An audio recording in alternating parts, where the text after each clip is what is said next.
Slow Deep with Uni was previously the Sensory Playspace podcast. Enjoy conversations from these archives in our first year of podcasting.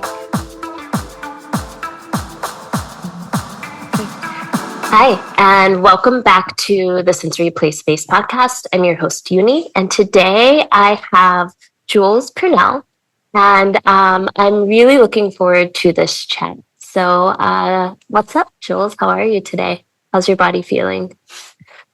I'm doing well. My body is feeling really good.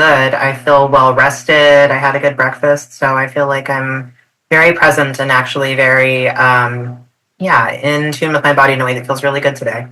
Awesome. A good breakfast is key. I've been on a overnight oats kick. Not particularly because I like overnight oats, but more so because I struggle with breakfast. So it's been something that has been like consistent and like kept me like in a good flow. And I feel like I'm finally getting like a good recipe down. So what'd you have? Yeah, overnight oats are great. I am a creature of habit, so every morning I have like a plant-based sausage patty with usually either a bagel or English muffin and then some fruit so that I make sure I get a little bit of fruit right at the start of the day. Okay. And then coffee, which I work on then for the next couple of hours. So that's my go-to breakfast. Okay, nice. Like it. Well, cool. Well, tell us a little bit about you. You can share anything you want for us to know about you today. Maybe about your background, what you do, how you spend your time, what's exciting you these days.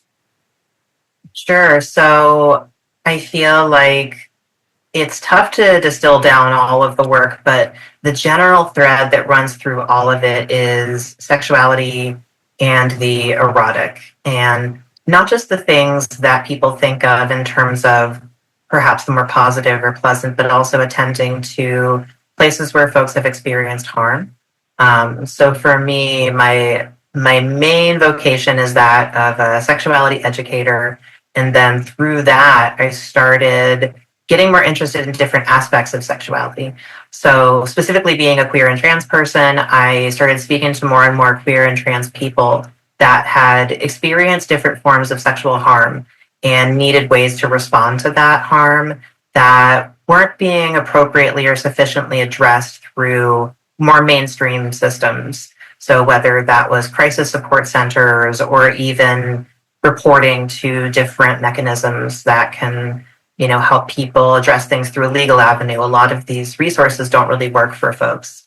And then I started to get a little burned out on that work and wanted to think of some more positive and proactive ways to help people address these things in a more affirming manner. And so that's where more of my Touch Pro work started to come into play, because I thought there's not a lot of support for survivors, and there's not a lot of support for survivors who are part of queer and trans community who are also within community.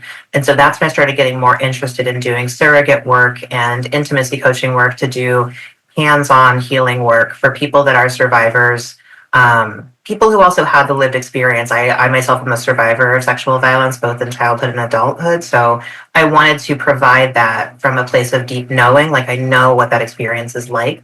And so being able to guide people through that same journey that I've been through, recognizing that we all have different road bumps along the way, but having a steady hand that can say, I've been here and I want to help you get to where I'm at now. That's beautiful. I can relate a lot to that. Maybe not the same path, not the same details, but from the lens of personal experience informing the path, right? Yeah. And I think something that I feel is really interesting and important to think about in these kinds of spaces, like the deep human spaces, is that the system does not necessarily, it's not all encompassing, which I think is kind of what you just said, right? We can learn things through textbooks, but we can't really learn how to be human from a textbook. It's a connectivity. It's a practice in our like relational skills and the ways that we're showing up with one another and learning about ourselves in that practice. Absolutely. And I think our bodies, our emotional selves carry so much wisdom that we try to intellectualize away, and we try to get out of our bodies and into our heads to make sense of the world.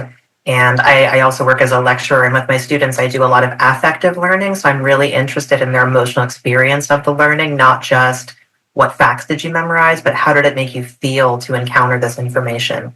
So even when we talk about things that might be really unfamiliar to them, things like more edgy BDSM or kink activities, or when we talk about, certain forms of sexual harm and violence, I'm interested in their emotional experience. And they consistently tell me that I'm one of the only professors that ever asks about that. Yeah. And that's a shame. I wish more learners and more educators were being asked to engage in those ways. Well, emotions are a lot, right? And Yes. and I say that with even as I said that, like my body like tenses a little bit, right? Like it's a deep, deep story for me. Like being called a lot or being too much is like a deep rooted story for me, right? And that comes from like a place of emotional expression where like certain emotions are too much, certain emotions are a lot. Certain emotions people can't handle, so you have to kind of like repress or contain or like shape them in a certain way so that they're more digestible. And so I love that you're like bringing in permission to not only like share about your emotional experience, but actually start to think about it and connect to it. Because I think that a lot of people, especially coming from a lens and a place of experiencing and navigating more trauma or more pain, it really comes to a place of like compartmentalizing and disconnecting and disassociating from the depth of our truest expressions. That's absolutely right. And there is, I think, an intersectional identity-based issue connected to all of this as well. So, for example, one of my favorite students this semester is an extremely brilliant young Black woman, and her final project was all about the sexualization of Black women and how that's foisted upon this community in a very particular way. And giving her a space to express like the emotion connected to that, not just the memorize and here's the facts, but to say like this is the lineage that I want to be connected to in this conversation. Or it just felt really beautiful to see her really shine when she was giving her presentation because she felt so connected to the work. And that's what gets me out of bed in the morning too, is creating space for others to find that embodied sense of liberation. Like that's really what I hope to try to midwife people through. Yeah. I'm like that story. I'm like, ooh, that hits a it's a nerve for me. Like as a multiracial Black woman, right? Like there's a lot of like interesting. You mentioned the word intersectionality, and I think that is a word that feels very familiar to us that like are doing this work, that are in this space, that are in and across many communities. But I also am realizing like there's so many words and there's so much language and there's so much knowledge that is known knowledge. It's like deeply embedded in me at this point, but is very unfamiliar to other people. So I'd love if you maybe like if you shared a little bit more about intersectionality from your lens. And we could like just chat about that a little bit, because I think that's something that's really important in this conversation and in these kinds of spaces, these open spaces, these sex positive spaces for healing and connection and community. Yeah, thank you for that invitation, because I like talking about intersectionality, and I think it's a little bit misunderstood or flattened sometimes. But as somebody, I'm also multiracial. I'm South Asian and Western European, and also non-binary, and right. Like there are many different identities that I hold and carry through my days as I exist in the world, as I move through the world. And it necessarily informs how I see the world and how I'm perceived. So intersectionality is something that I'm very acutely aware of from a lived experience standpoint.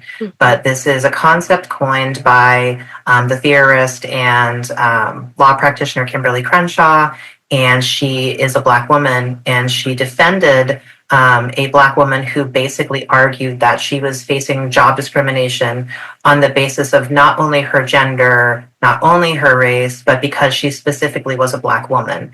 And so Kimberly Crenshaw argued that having the overlapping experience of both being perceived as a woman and as someone who is Black, that's a unique experience. Mm-hmm. So a lot of times I think intersectionality is framed as these identities just stack on top of each other. And I've incorrectly taught it that way. But what I have better come to understand, what Crenshaw was arguing, is that these, when you combine these sites of identity, they create a new identity that is unique, you know, that differs from being a Black man or a white woman. Like that, this is now a unique positionality. And so that's something I'm really keenly aware of. And I think that it adds to such a richness of experience when we understand what the sum total of all of these different identities create for us, and how we're perceived by others and how we interact with others. So I think that this is something that, you know, on one level, yes, we all inhabit a human body, like we all have this emotionality, desires, needs, all these different things, but who's given access to the full expression of those things, like you mentioned before? You know, who's really able to publicly fully be emotional in a really demonstrative way. And I would argue that a lot of people are limited based on their racialized location, based on their gender, all these different things, but especially, you know, for people that are multiply minoritized, I think that access to that sort of expression and authenticity is so much more limited. Yeah, thank you. Thank you for kind of like expanding that. And I loved hearing like just how you compared like your past perception to like where you're at now. And I think that's really important for us, like as just people, to hold permission for, right? Like we learn something, language evolves, experience evolves, like the like actions evolve. And so it's really important to like give that permission for things to evolve as we learn more, as we experience more, as like we shape more, because I think that's a big part of the healing process, right? Like in community spaces, like the word safety gets used a lot. It gets used for marketing. It's get used to like compare to something else, right? So it's really peculiar and like curious for me, because I have a strong belief that safety comes from self. Like I can't create a safe space. I can show up in a way that allows you to find your own sense of safety. I can provide information, tools, resources, experiences that you can feel safe within. But that sense of safety varies day to day, moment to moment, depending on who's in space, depending on how well slept you are, depending on where you're at in your regulation process. There's so many aspects to safety. And I think that for me, like really ties into this like intersectionality piece. And I think intersectionality often comes from this lens of like the comparison of like race and like identity. And that is like its original inception. But I feel like I'm seeing it also in like all these other areas that like are outliers that also create our identity. So looking at like disability or experiences of harm, like trauma, violation, stress, all of these things also start to shape what our identity is and what our experience is and how we show up in space. And so whenever I look at intersectionality, I look at it in its original intended lens, but I also really try to expand it into what are all of the hidden things that like we'll never be able to see. What are all of the things that people will never tell the story about? And how do we continue to expand space that gives people permission and like the opportunity to heal so that they can exist more comfortably and more confidently in blended spaces. Yeah, I really love that lens as well. There's a kind of analog or a sister theory within feminism of standpoint theory too, that says wherever we're located, we have a unique vantage point that other people may not necessarily have. And so I often think about like how bystander memory is actually pretty poor. So if 5 people witness a car crash, they're going to give you 5 different retellings of what took place. And that I think is pretty analogous to what feminist standpoint theory is arguing. It's basically saying whatever your location is, that's kind of how you're going to tend to see things. And so I think that that's true. If you're somebody that has experienced a lot of trauma and that's living in your body, or generationally, the people that you come from have experienced a lot of trauma. That's something that you're carrying that's maybe unseen and unknown even to yourself. And so I think that's right. There is so much more. And, intersectional theory has expanded to include a lot more different sites of identity and experience. And so I think it's a rich opportunity to get to think about all the selves we bring with us that are even from the ancestral past, as we're being in the world. But I really appreciate what you said about safety being something that lives in us. As a survivor, some of my work has been through psychedelic therapy. And one of my psychedelic guides taught me that even if I can't prevent something harmful from happening to me again in the future, I can rely on myself to be there to take care of myself. And I have other people around me also who can support me. Obviously, I have loved ones and good people around me to help me through those experiences, but that I can trust myself to have my back, to have my own back. And that has been a really empowering experience as I've navigated my own healing process. Yeah. There's like 8 things. I'm like, ooh, ooh, ooh. But I'll go with the last thing you said, right? Like, I think the main thing that like I heard you say that I like just want to expand is like the self-trust piece. And I think that this, regardless where you're starting from, right, is the biggest and most, if I were to say like what's the most important thing to like think about or to like prioritize if you're moving into like more what I call like expansive lifestyles. So some people call them alternative lifestyles or whatever. You're opening up your relationship, you're exploring like public sex, you're like dropping into kink and like BDSM. Like what's something that's most important? And to me, I think that it's self-trust. And so whenever I'm working with people and I'm teaching or like creating content or doing private sessions, like that is really the root of what we're working on. And it's slow. It's a slow process. It's a slow burn that many people don't start with the patience for. I think that people are like, oh, like I want to be wild and free and liberated. So I'm going to do something wild and free and liberating, right? But what often happens is it has like an adverse effect. Like we may feel liberated in a moment, but then the aftermath, once we come back into a more neutral state, can be really jarring. And like I'll share like my own personal experience that informs my opinion in this as well. Whenever I first started, I was like, okay, I'm going to get into kink and BDSM in the community and do all the things. And I had met a past partner on a dating app. They were really into rope. They brought me into a scene. It was really intense. It was amazing. It was everything I wanted. It was everything I'd never done. It was all of these wonderful things. And I got so high. It was so high, so high. And I was like on top of the world. And I was like, I could do this every day, all the time.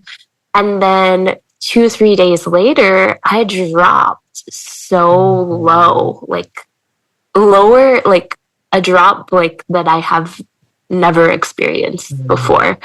And like I navigate depression, I navigate anxiety. So I know what like emotional shifts, I know what that feels like for me. I know what chemical shifts feel like. And this was just something that like felt so weird. And there were a few things that happened. One, I got slut shamed by a close friend. I'd shared the experience and I was so excited. And, the friend responded in a way that made me feel shame. And then 2, like I didn't have a close connection or relationship or understanding of what the relationship was with the person that I played with. And so I felt really alone, really isolated. I didn't reach out. I didn't know what to do. And I had one friend that, I knew was in the world. And I was like, this is, like this is what I did and blah, blah. And she's like, oh, baby, you're dropping, you know? And that just like opened up a big lens for me that I like, no one had told me about it. I didn't know about it. But I think the important thing that that experience gave me was information of how do we start slower and how do we actually build a sense of self-trust so that we can trust our decisions, right? Like part of the slut shame impact for me was like, did I make the wrong decisions? Did I do something wrong? Am I a bad person? You know, like all of these like stories that start to come up. So it's like that self-trust is really important because the answer is no, no, right? Like, was this consensual? Was it ethical? And that brought me back to myself. But then also the self-trust of I can reach out for help. I can speak to people. I can talk about this experience. And I know who is like a safe space for me in this moment and in this experience. Yeah, there's a couple things from your story that I want to respond to. And one thing that I've been talking about with people in different spheres of my life is when you choose to approach a more liberated path, there are going to be people around you that haven't quite gotten there, like they haven't quite unlearned enough of their own shame, or they haven't gotten free enough that when they see other people living in a way that they've been punished out of even imagining was possible for them, they can be very negative about it. And I've had that experience, you know, even recently. I run a monthly smut writers reading group where we get together and we give each other feedback about smut that we've written. And it's a really fun, joyful experience. And so for the last month's meetup, I wrote a story about a group scene that I was a part of that was like a very spiritually involved scene. And people were pretty shocked by it. And the feedback that I got was almost one of fear. Like people were afraid of the description of this scene. And I reached out to my co-organizer afterwards and I was like, I'm feeling some type of way about this. Like I almost feel like I got slut shamed in my own living room. And, you know, as we talked about it more, a lot of the folks who are in the group are less sexually initiated, is what I will say, right? Like these are folks that have come into their interest in kink since the pandemic, you know, and so they haven't had a lot of hands-on practical experience. And one of the other things that I shared in this piece is that I have a long history of sex work going back almost 20 years. And so some people are not, they haven't necessarily done the work to undo their own like whorephobia, you know? And so when they're confronted with these things, it can be really jarring, you know? Yes. And so I don't know if that's what was happening for the friend that made this negative judgment about your experience. You know, it may just have been, this was so outside of their frame of reference that they didn't even know what to do with it. And so I've learned to kind of take those things as like, not to just say like, oh, this is this person's problem, but to say like, this is somebody who needs a little bit more development, like on their path to liberation. And maybe they'll get there, maybe they won't, you know? Yeah, which, like, this is why I wanted to have this conversation with you, right? Like, the way that you really are able to, like, not even see, but like articulate the like many layers of the human experience is so beautiful and compassionate and expansive, right? Because even, I mean, in that moment, you know, I was hurt and I had like my hurt feelings and I ended up like feeling unsafe with this person. So like I shifted our friendship because I was like, I don't feel safe to be my full self with you. And that sucks. And we didn't have like repair from that. We just kind of like went our separate ways. And, you know, in that moment, like I felt fine and I still feel fine. Like we're on different paths. Like, but the ability, especially whenever we're like building community, especially whenever we're building relationships, to see multiple lenses and find like a groundedness and understanding that like we're in different places at all times from everyone else. And so how do we view that difference and hold space for self and hold space for others? And that makes me think a lot about like how our like connection really began over the conversation of restorative justice. And I want to kind of like bring that into space. And I feel like this conversation is going to like teeter back and forth. But tell us a little bit about what is restorative justice. Yes, it's a really broad concept. And I think people who are even deep practitioners who are deep in the work might have differing understandings of what it means. But what it means to me is trying to put things as right as possible when some kind of harm, trauma, or violence has taken place.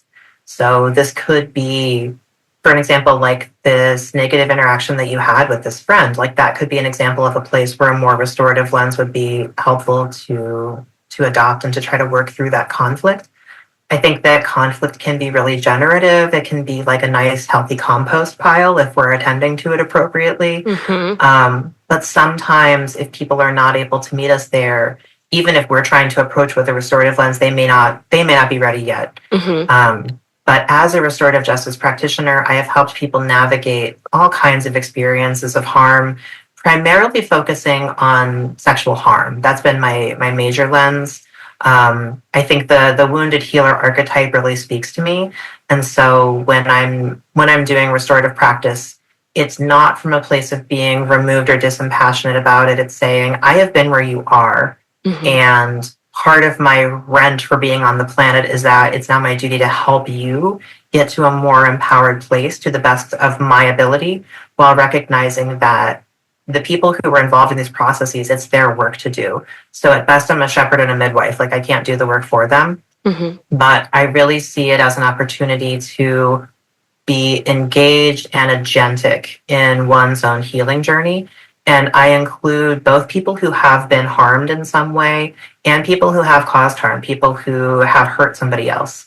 And the thing that feels extremely true to me is that each of us at different times have hurt and have been hurt. And so we all have some role in working towards a more just and liberated future. And so that's also something that I recognize, is that there have been ways that I've showed up that have been incorrect, that have hurt people. And so part of my restorative lens also is recognizing that it's incumbent upon me then to apologize and to repair relationship when and how I can. So all of these things feel connected to the work of restorative practice. It's not just the theoretical, it's not just what I do in my processes, but also how I live my day-to-day life. Yeah. Yeah. Yes. um, that's such a, like, this is such a critical element of relationship and relating. And I think that it's something that we haven't always been modeled in a way that makes it make sense to us, right? Like, whenever we're in situations that feel harmful or hurtful, we become activated. And from that activation, like, we often move into reaction or response and protection. And whenever that happens, it really takes us outside of our ability to maybe ground into this, like, I hurt and I have been hurt, right? Which is a very spiritual approach in some parts. I don't remember who it was, but I think it maybe is Osho. I have a book, The Art of Communicating, and the whole book is about, like, I do this thing and you do this thing, and where do we meet in the middle? And so I really love this, and I love that you are looking at it, especially within, like, the sexuality spaces and spaces that bring in that element of our identity, because it isn't the only form of intimacy, but it is a very, very particular and very sensitive form of intimacy that we all experience, and in some form or fashion, like, have explored or have desire for. And so I think that, like,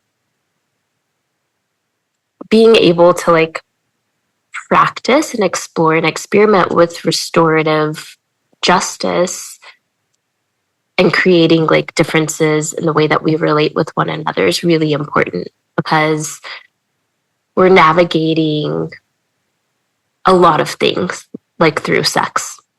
We're navigating a lot of things. Like, it's a fun activity, but my experience and most people that I have had any conversations with around sex, it's not just the activity of sex that's happening. There's a lot of things moving within that expression.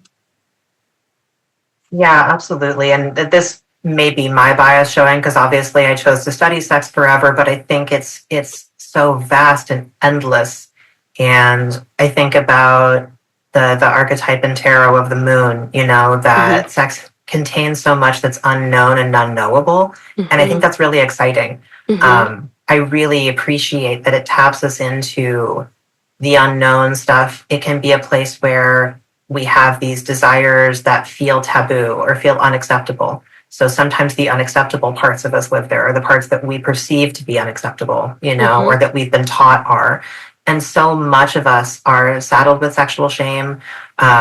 We don't often get access to proper education that's actually affirming of who we are. And so a lot of times what I see happening in the sexual realm where someone's been hurt, I think there's a narrative of sexual violence that is true sometimes, that sex is about, or sexual violence, rape is about power, you know. I think that that's true in some scenarios, absolutely. What I also see is what I would more categorize as consent mishaps or like consent miscommunication, where somebody was just kind of bumbling through an experience because they didn't know what to do. They didn't know how to ask for what they needed. They didn't know how to communicate their desire. And they've been given very few models of like how to actually do that. And I would say that this is something that I see a lot of cisgender young men struggle with, especially because they're not being given a lot of access to good education around like how do you navigate a sexual encounter in a way that you're taking care of your partner. And I would say now, too, I've seen with the rise of so-called hookup culture, there are a lot of young people, because I work with traditional college-age students, a lot of them will confide in me, oh, I don't have time for a relationship. And I'm like, but you're having sex with people, right? That's still a relationship. It is relational. And even if what you're seeking is, quote unquote, just an orgasm, right? Like that's still intimate. You're taking off your clothes with someone else. Like you're still engaging in a very intimate act, but you're leaving out the emotional connection piece. And so that's a place where a lot of harm can happen. And I myself have engaged in hookups that have been extremely pleasurable and wonderful. So this is not to bag on, you know, less intimate encounters, whatever that means. But I think that it is to say we're not doing a very good job of attending to the emotional reality, even in these like so-called hookup or one-off scenarios. So that's where I see a lot of harm happening. It's that we're not taking care of each other and we're almost shaming people for wanting to have emotional connection. So that's where I see a lot of this kind of harm occurring. It's not even about power necessarily. It's more about just literal ignorance. And discomfort, right? Yeah. Like it's uncomfortable to experience emotions for ourselves. So it's also uncomfortable to witness and hold other people's emotions.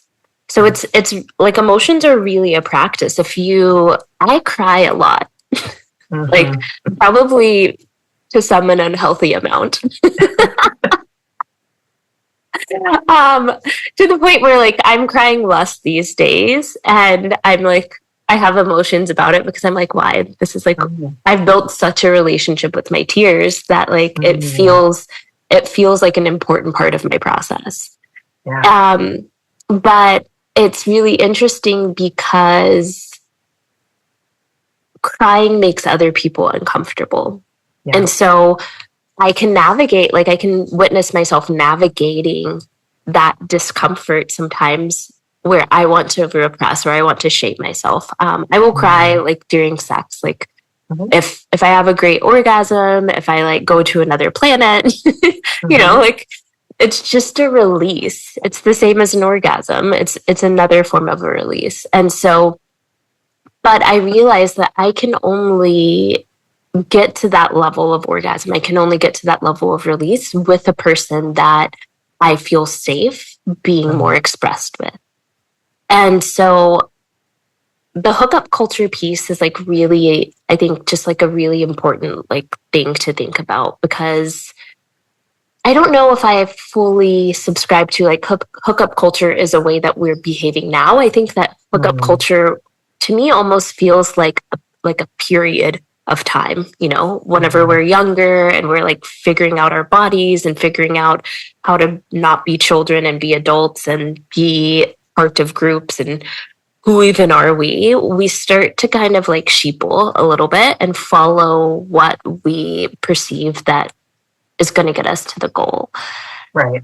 And that doesn't leave time for emotions. That doesn't leave time for consideration or care because no one around us is doing this. And so we kind of just like follow these these molds that are like, this is how you're supposed to behave to get to the goal. Like, this is what makes you cool or popular or connected or valuable or whatever the story is that someone's holding. And so as I got older, I started really thinking about, because I in parts prefer casual relationships for the most part, unless I have like a deep connection with someone. I really enjoy casual connections, but casualness does not mean a lack of care. Bingo. I think that's the piece that's really crucial. And I agree. I think that whatever era we've been in, we've called it something. So one of my lectures that I do with my students is a brief history of hookup culture. And I go back to like the days of Victoria Woodhull, like in the late 1800s, early 1900s. So, I mean, people have always had whatever we would call casual sex. Like that's always been a part of human behavior. In the 70s, it was called dating, where you had a few folks that maybe you weren't like, quote unquote, going steady with, but that you were dating and you would have a nice meal together. You'd maybe go see a movie, you'd have sex, and that was it. But there was no intention of like getting engaged or settling down or whatever that means, right? So this isn't anything new. I think the thing that to me feels, and maybe not new, but just alarming, is the lack of emotional care that is taking place. And so when I do talk to young people, I'm like, you still have a responsibility to be emotionally careful with the people you're having sex with. The person that you meet on a dating app isn't just a fleshlight. Like that's a whole human being that has agency and feelings and desires. And if nothing else, part of that emotional care is being direct and honest about what you have capacity for. So not stringing someone along thinking that you're available for a long-term relationship if really all you have the capacity for is something that's more casual. And I think that there are a lot of specifically young women that I've talked to that feel really strung along, that they're engaging with young men that are like, oh, of course I want to have like a relationship, but then are finding out that that's not really the case. So these kinds of practices, right? Like this kind of almost emotional dishonesty. This is the stuff that I feel more alarmed about. And I don't think that there's data that we could produce that says this is more or less prevalent, but it is cause for concern for me anyway, working with the age group of people that I do, especially folks that did get sidelined by COVID from being able to have some of the more normative dating experiences in middle school and high school and even early college. There are a lot of people that the majority of their early intimate encounters might have taken place over a phone. They don't still have a lot of the hands-on experience of dating and relationships that those of us that are like millennials and older maybe grew up with. So that's the one thing that I see as a little bit of a difference, is the emotional literacy piece feels like it's missing there, and that's where I see a lot of the like confusion and hurt feelings coming from. Yeah, I can definitely see that. And I want to expand that a little bit, right? Like I think about this a lot because especially in places of harm, it's really easy to fall into like the blame game and like self-victimization. And I'm not speaking on like true hard harm, right? Like an intentional harm. Someone's like what you said, like an act of violence, right? Like I'm not speaking to that. I'm talking about these everyday like miscommunications, like subtle things where people are just peopling and we are clashing with one another. And what I feel is really important and what I spend a lot of time on is like coming back to self. And from that lens of self, how are we showing up with others? Which is an act of bravery. It's a lot of work. It takes a lot of choice to like choose ourselves over and over again. But like in these soft violations of consent that can become like really big experiences for people. I've noticed with myself, I can speak for myself. I've noticed with myself, like in moments where my consent has been violated, I am most frequently the violator of my own consent. And it comes from a place of not being clear with myself about what my intentions are. And from that lack of clarity, showing up in a way that is like murky or muddy or inconsistent or inconsiderate.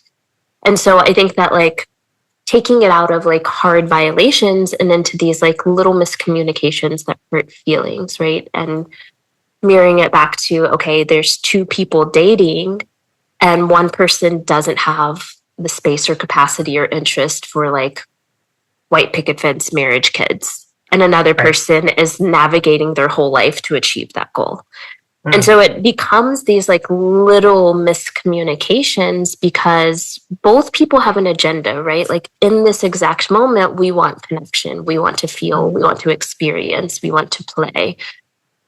And so we're going to like hide and contain these parts that are also true, that are probably important to share because both of us have a different end goal agenda.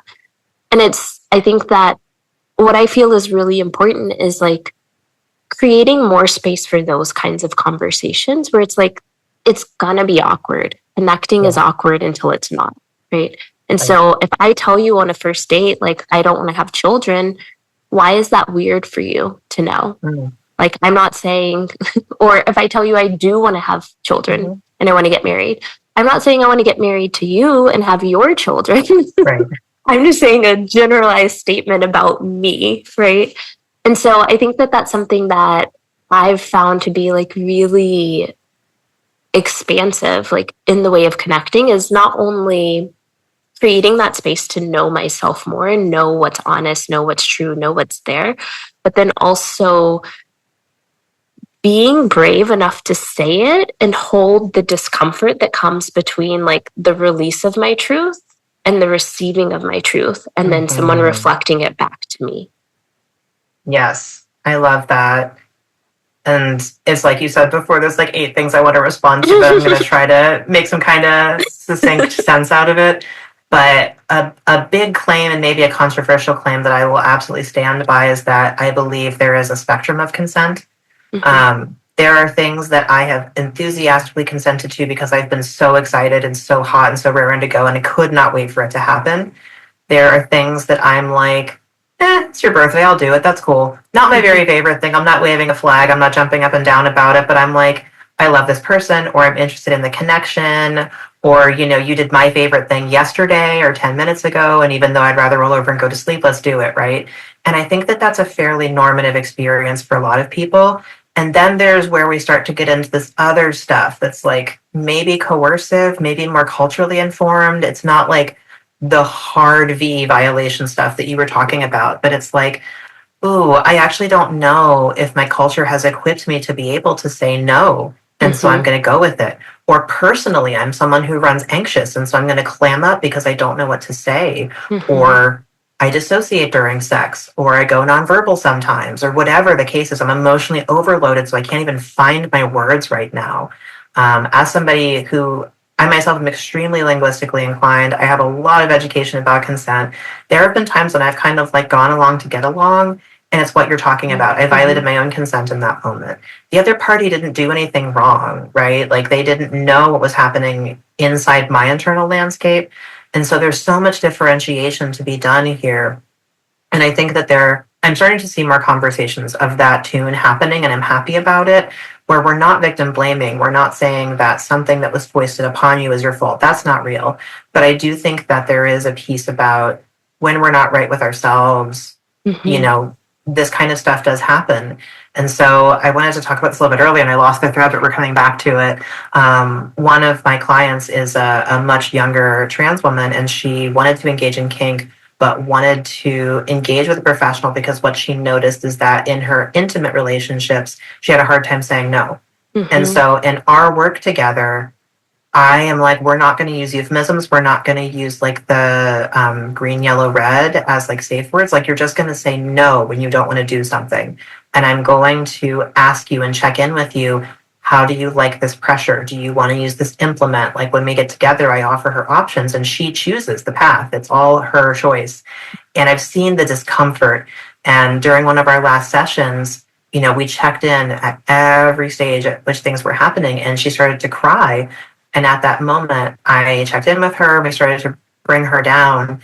And then we did aftercare. And, it was very, very beautiful scene. I was so proud of her and happy for her that she cried. But afterwards, she was like, I don't want to go that far again.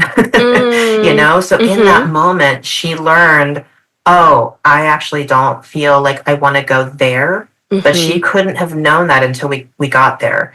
And so there's also a lot with the navigating consent that you don't know some stuff until you cross a line, right? Like, there's no way that you could know until you try something out. It's like, how do you know you don't like rum raisin ice cream until you try it, And so obviously sexuality is a much bigger thing than that. And like, crossing a line can have these psychological ramifications that we don't realize, but there's such a wide chasm of experience within sexuality that we wouldn't know until we get there. Yeah, because so much of our belief system around sexuality is someone else's. And so, yes. like, yeah. Like, I don't know, like, I have evolved into a place of confidence that, like, my no list is very small, right? Like, I know for sure there's, like, a handful of things that are absolutely no. Like, I don't want to try it. I'm not interested. It's not aligned with my ethics. It's not aligned with my morals. It's gross to me, for me. Sure. Not judging other people. You do you. But outside of that, I'm like, there's a lot of things that are weird that aren't a no. Yeah. Because I have no idea. I've never done it. I've never experienced it.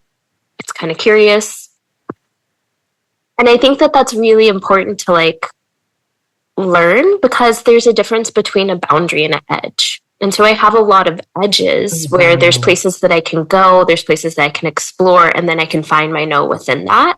But my boundaries have really only been my boundaries, not the boundaries that other people have given me. My boundaries have only really been created by me at least approaching an edge, if not crossing it. And so I think that that's where consent gets weird, is because I violate my own consent. And through that, I learn my boundaries. Yes. And whenever we do it in these ways that are, like, bigger or more powerful, or with people who don't have the ability to, like, the emotional ability to repair, that's where we start to feel, like, really icky, and it becomes really heavy. Because I've violated my own consent with people that I could have a conversation with, right? And it's like, I'm not blaming you. Like, this is what came up for me in this moment. Can we talk about it, right? Like, this isn't a conversation of blame. It's like, this happened. I didn't like it. This is what I experienced. This is what it triggered. This is where I went to. And like you mentioned with your client, now I know that I don't want to go there again. Yeah. And so I've created a boundary. But I think that we, like, there's never enough language around all the, like, pieces that happen with relating and relationship, and, like, this experience of, like, growing as a human. And so it becomes really, like, black and white, right? Like, you did something wrong, you violated consent, you're out. And so circling it back to, like, restorative justice, like, I think that that's where that piece is really, really important, especially in these open spaces where people are going from information that wasn't necessarily their deeper truth into finding what that is for themselves and building that for themselves. And so it's going to be messy. It's a messy process. Yeah. Even under the best of circumstances, sex is messy. The body is untidy. We secrete things, and that's beautiful. But we've also, it's like what you were saying, like, whose stuff is that? Like, who decided that what our bodies produce is dirty or bad? And so desire is like that too, because desire is excessive. Desire is not productive. And so we've all been taught to some extent or another that sex should be about reproduction. And so anything else we're doing outside of that is extra and it's not necessary, and so therefore it's shameful or weird or bad or whatever, right? Which I don't believe in, but I think that that's the stuff that we get saddled with a lot. I'm also thinking about, there's a really beautiful text that I've taught a couple of times now called Sexuality Beyond Consent. And it's written by Avi Sakatapulo, who is a psychoanalyst. And I'm not a psychoanalyst by trade, so it's a school of thought that's a little outside of my typical wheelhouse. But the thing that I love is that she works with kinky clients, and she cites their experiences of when they have these boundary pushing experiences. It can actually be a space of growth and expansion of the self, because we start to push against what she calls our opacity, like what we can't really see through, like the parts of us that are unknowable, that we maybe even feel like we don't want to go there. And so having some experience that's like, oh, I didn't think I'd be into that, and then I did it, and now I have to confront this new knowing of myself that I didn't even know was there.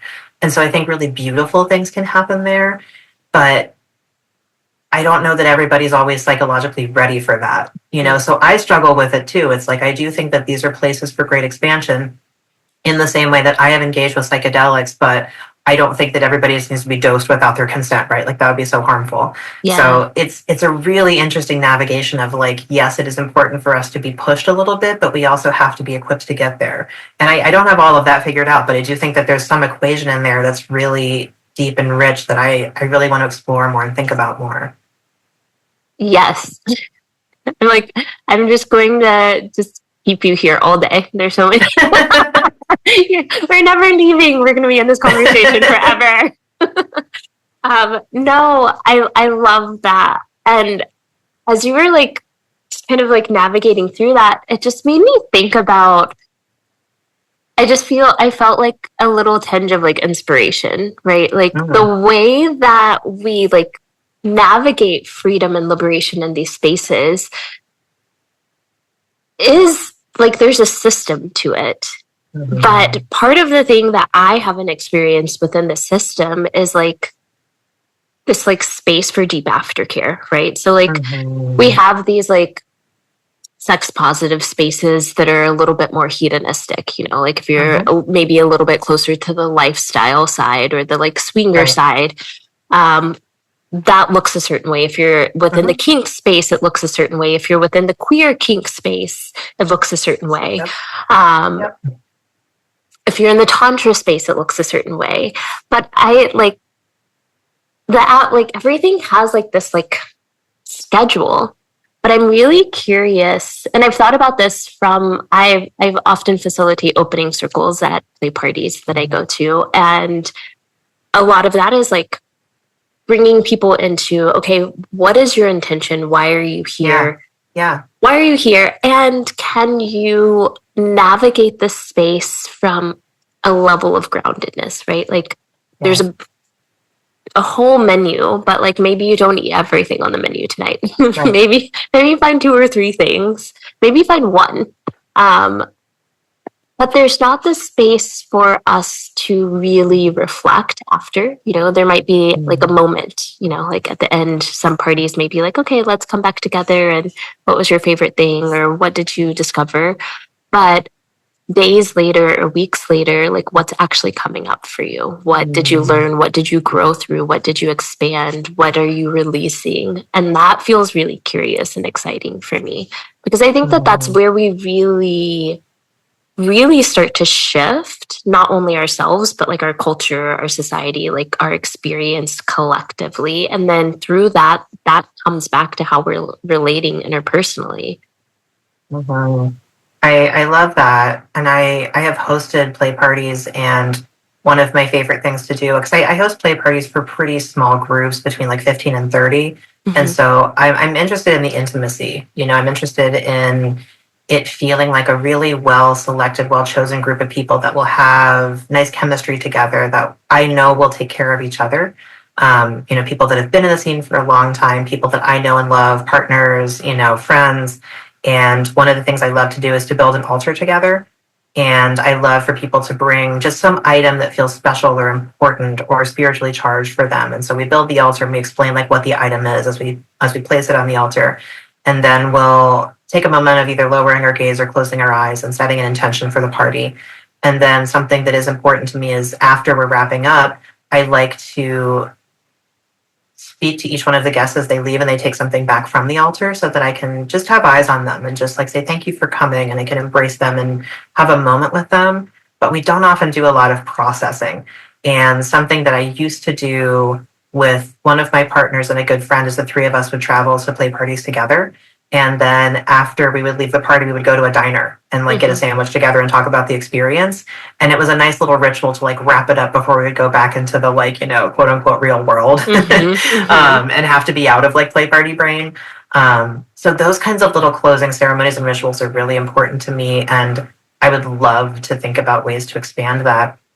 And to add to that, something that I'm going to be presenting on perhaps at a couple of events, but at least at one event in October, is restorative practice for alt sex and kink spaces, because it's not something that I see offered a lot, and something that I have seen happen, and this is how we started talking in the first place, is alt sex and kink spaces, if there is an experience of some kind of harm that took place, whether it was a misunderstanding or it was somebody being intentionally hurtful to another person, there aren't always amazing mechanisms in place to respond to that.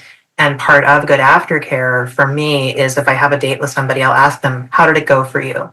How did you feel afterwards? What's coming up for you days or weeks after, like you said?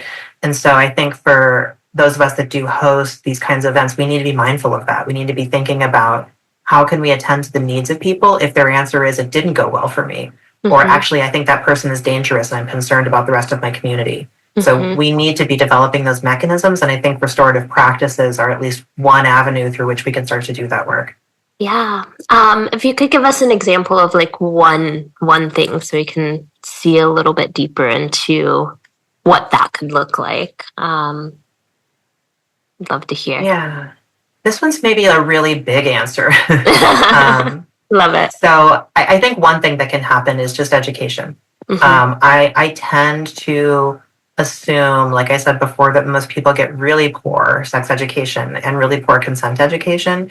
So one means of addressing this is if you hear that somebody violated somebody else's consent at a party, maybe offering that person some sort of educational offering around consent to say like, hey, listen, we received this report or somebody told us that this happened. We're going to use the assumption that consent is not something that you've been given a lot of opportunities to have functional awareness around. So here, we would really like for you to be able to continue to be in our community, but for you to do that, we would really love for you to take this educational course, right, around consent. And that's stuff that I've done with people that have caused harm a lot throughout my career. And I've seen really positive results from that. Sometimes people will come back to me and say, I'm still thinking about this thing. Like even months later, they'll come back and say, like, what else can I keep learning to be a better ally or to, show up better in my community or whatever. So those experiences can be really impactful. I also think that getting in touch with somebody that is a facilitator and saying, we would like to have somebody from outside our community facilitate a dialogue between the folks that have been hurt and the people that have caused this harm. Can we get them together and be in some kind of a facilitated dialogue space? That's a much bigger undertaking for sure, but I would love to see opportunities like that be present in community, because a lot of times people who have been hurt are like, I don't actually necessarily think that person needs to get kicked out forever. I just need to let them know that what they did wasn't okay. And I would like some support to have that conversation. So those are just two examples that I can think of that would be really, really solid remedies that I would like to see getting normed more in these spaces. Yeah. Yeah. I mean, those are the education piece to me is so important. And that's where I take up space in this in this world, right? Where it's like, okay, like we can always learn differently. We can learn deeper. And from that, like, especially with this type of interaction, it requires and demands a level of like humility from everyone.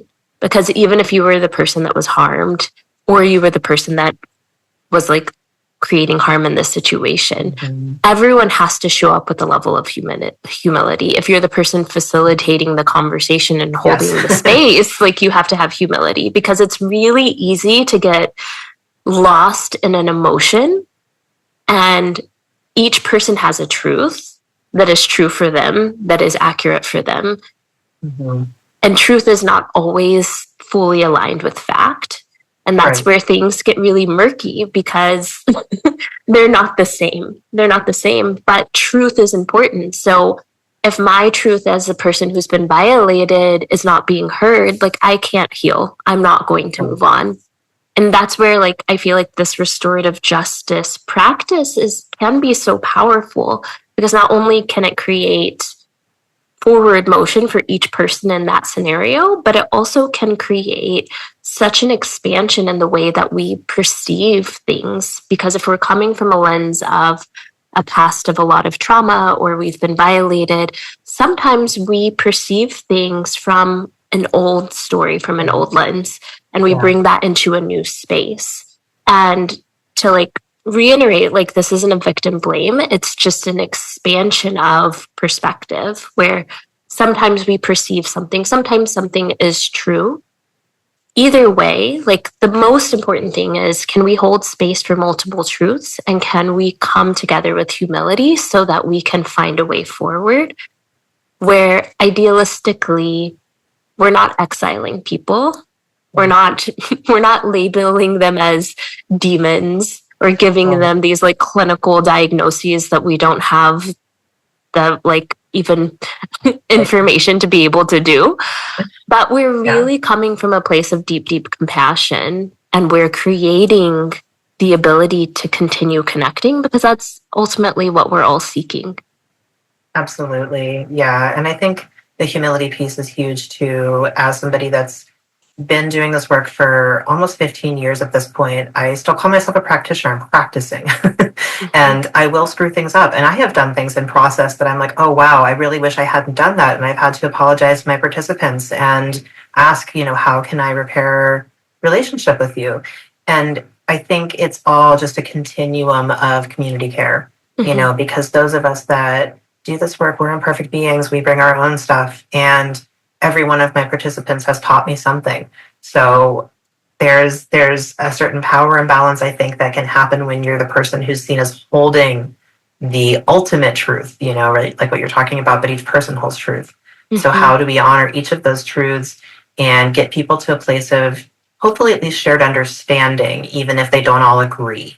Like that's the thing that's important for me is can we understand each other's perspectives, even if we don't completely agree, right? Like with somebody's stated perception of what took place.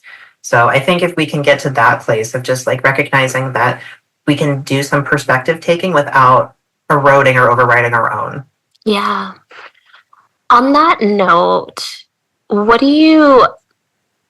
So I'm thinking this is a slightly personal question, but it comes from like a really expansive view too, right? Like whenever I'm thinking a lot about blending spaces, because I've spent a lot of time in segregated spaces. So a lot of time where people are like creating affinity groups for identities to create a sense of safety, to be affirmed, to be like able to share more of themselves. But I personally think a lot about blended spaces because that is the average. That's the most common space that we exist within. Mm-hmm.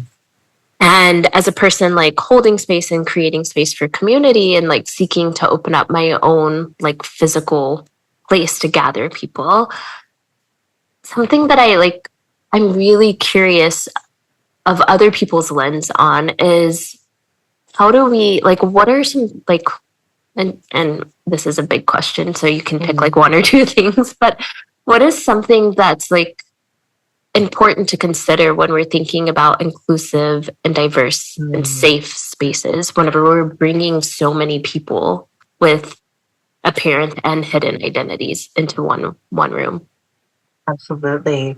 I think a lot what you said before about safety is so important because I can never promise a safe space for any of the offerings that I produce. I'll joke if I'm giving a workshop like, oh, a meteor could hit the building right now. I have no control over that, right? Like I can't guarantee safety. But especially when we're engaging in inherently risky sexual practices, inherently emotionally vulnerable experiences, we can't guarantee safety to people. What I will say is that I will do my best to create a safer container. I will offer safe sex supplies. I will do a consent check-in with folks before.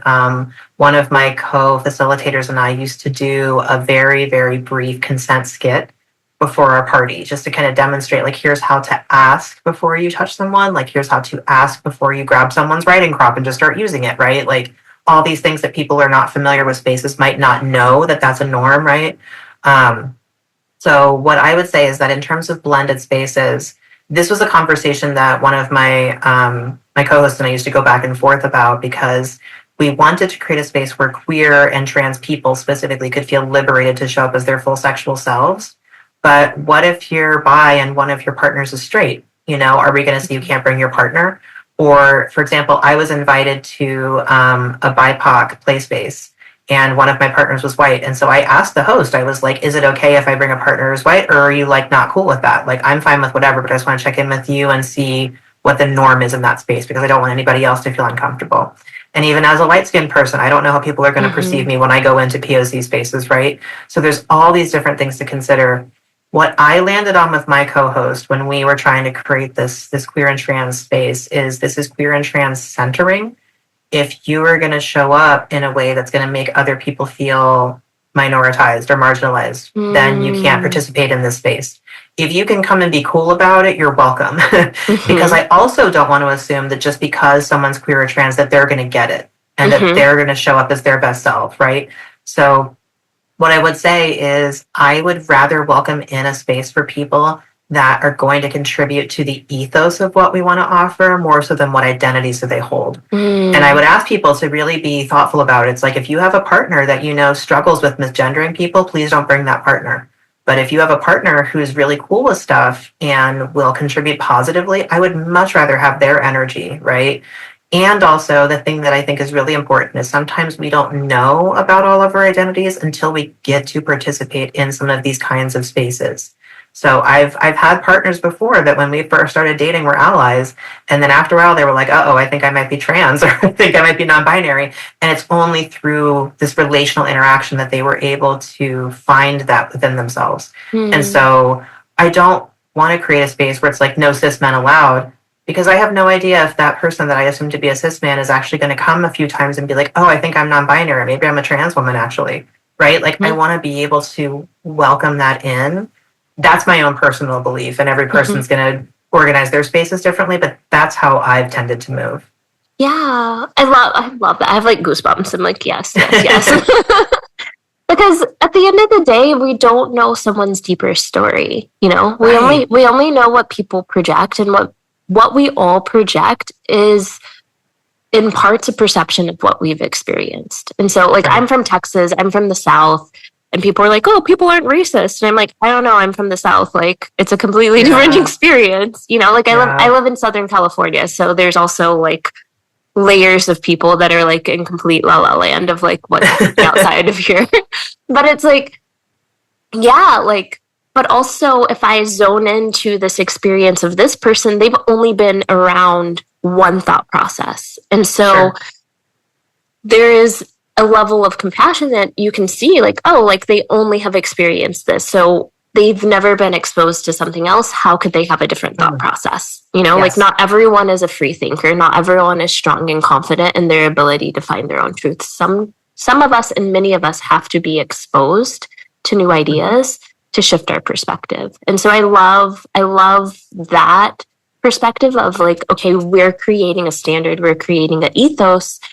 And if you can come in here and try it and uphold that, you can be whomever you are. You can hold whatever identities you hold, because that's ultimately my belief set, right? Like, all people are welcome, not all behaviors are welcome. Yeah, that's a really good way to put it. And I tend to be a make the tent bigger so that more people can fit under it kind of person.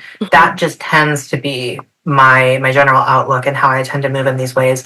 I don't tend to be a restrictive person around the identity question, especially.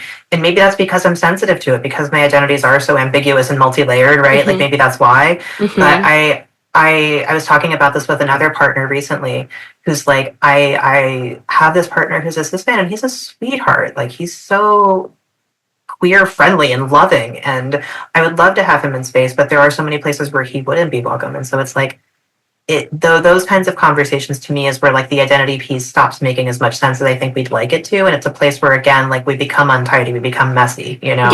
Yeah, I can relate to that so much. Yes. Well, Jules, this conversation was so lovely, and I'm definitely gonna have to have you back. Like, I have so many things I want to talk to you about. But what's going on with you? What's something that we should know? Where can people find and follow you? I'll also put all this in the show notes, but if you want to give a little shout out to anything that is present for you. Sure. So I have a couple of Substacks that I've started. One is more for like my academic and restorative practice kind of stuff. And then some is just for the smut that I mentioned before. So depending on what you're interested in. Yeah, I can send those links. Mm-hmm. Beyond that, like I said, I'm going to be presenting at the Kink and Non-Monogamy Conference in October. That's co-sponsored by the National Coalition for Sexual Freedom and Kiss and Tell magazine. And that's going to be an all virtual conference. So I'm presenting there.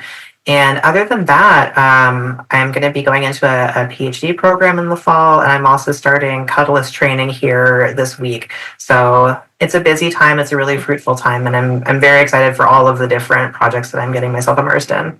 Oh, amazing. Well, I'm looking forward to the future and hearing more about how all these things panned out. Thank you so much for this conversation and your time, and expanding your wisdom and helping us see new perspectives. Yeah, thank you for inviting me and for making this space and for being such a gracious host. I love this conversation. Beautiful. Thank you for joining us today. This is Slow Deep with Uni, formerly known as the Sensory Playspace podcast. You can find out more about today's show and all the things that we dive deep into at slowdeep.co and slowdeep.substack.com.